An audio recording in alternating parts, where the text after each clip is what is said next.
కానీ గద్దరన్నను ఆవహించుకోవడానికే మర్చిపోతున్నామేమో అనడానికే ఈ మీటింగ్లో నేను కూర్చోవడానికి ఎక్కువ ఇష్టపడ్డా.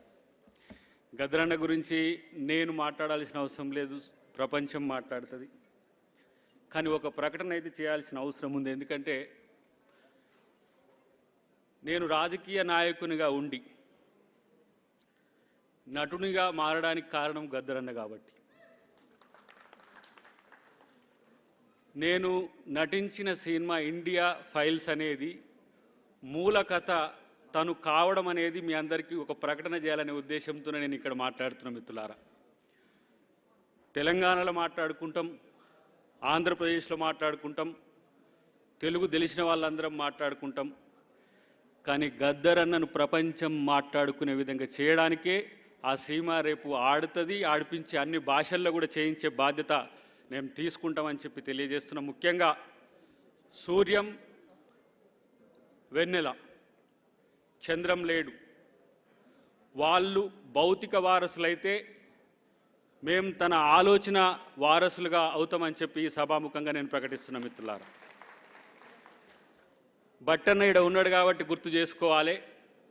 తను ఉన్నాడు కాబట్టి మొట్టమొదటిసారి అసెంబ్లీకి రావడానికి చాలా భయంగా తను డిప్యూటీ స్పీకర్గా ఉండే ఆ రోజు అసెంబ్లీలో అంబేద్కర్ విగ్రహం పెట్టాలనే ఆలోచన వచ్చినప్పుడు ఒక వామపక్ష నాయకుడు పార్లమెంటరీ ప్రజాస్వామ్యాన్ని ఒప్పుకొని పార్టీ నుంచి అసెంబ్లీకి రావడానికి 2-3 సార్లు ఆలోచించి అప్పుడు మనోహర్ గారు వారు స్పీకర్గా వారుండే, మనోహర్ గారు అన్న బట్టన్న డిప్యూటీ స్పీకర్గా ఉండే,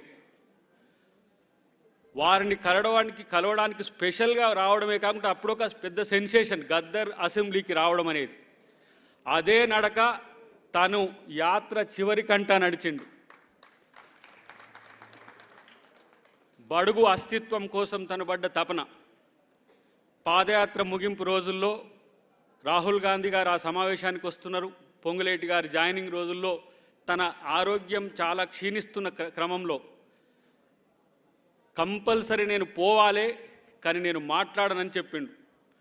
మాట్లాడకపోతే ఎట్లా అని చెప్పి సాయంత్రానికల్లా మనం చూస్తే రాహుల్ గాంధీ గారిని ముద్దు పెట్టుకున్న తీరు కనుక మీరు గమనిస్తే ఒక వామపక్ష నాయకుడు రైట్ వింగ్గా ఉన్న రాహుల్ గాంధీ గారిని ముద్దు పెట్టుకోవడం అనేది ప్రపంచానికి ఒక సంకేతం గద్దరన్న ఇచ్చిండు. ఏందన్నా అట్లా చేసిన 1 నిమిషం మాట్లాడవచ్చు కదా అంటే, రేపటి రోజున ఈ దేశంలో ప్రజాస్వామ్యాన్ని రాజ్యాంగాన్ని కాపాడే ఒకే ఒక్కడు రాహుల్ గాంధీ, అందుకే నేను తనను ముద్దు పెట్టుకున్నా అని చెప్పిన పరిస్థితి. రేవంత్ అన్నకు కానీ, బట్టన్నకు కానీ, సీతక్కకు కానీ మా అందరికి ఒక ఇన్స్పిరేషన్.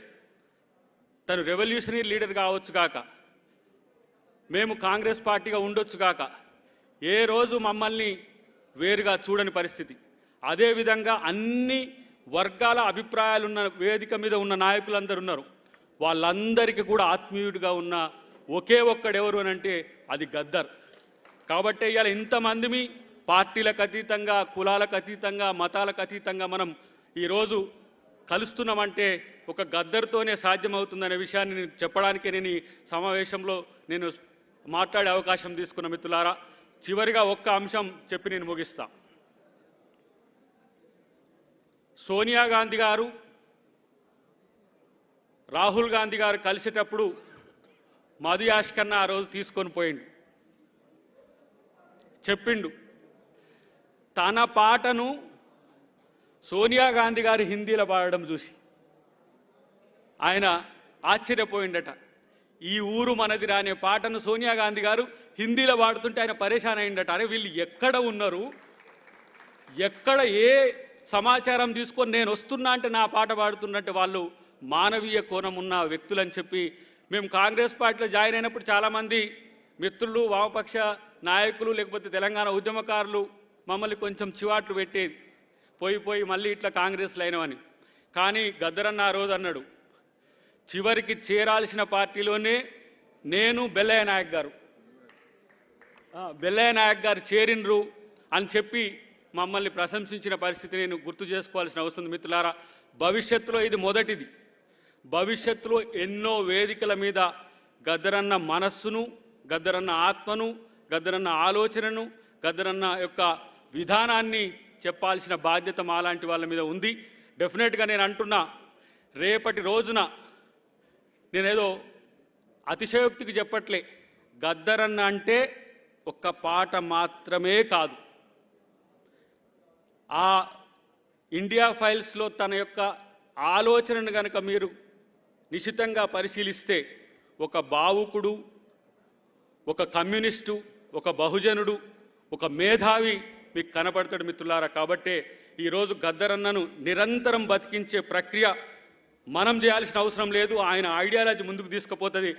మా తెలంగాణ ప్రభుత్వం కూడా గద్దరన్నను నిరంతరం ప్రజల్లో తన యొక్క ఆలోచనలు ఉండే విధంగా పెద్దలందరూ కూడా తీసుకోవాల్సిన అవసరం ఉందని చెప్పి తెలియజేస్తూ జై భీమ్, జై గద్దర్. Thank you.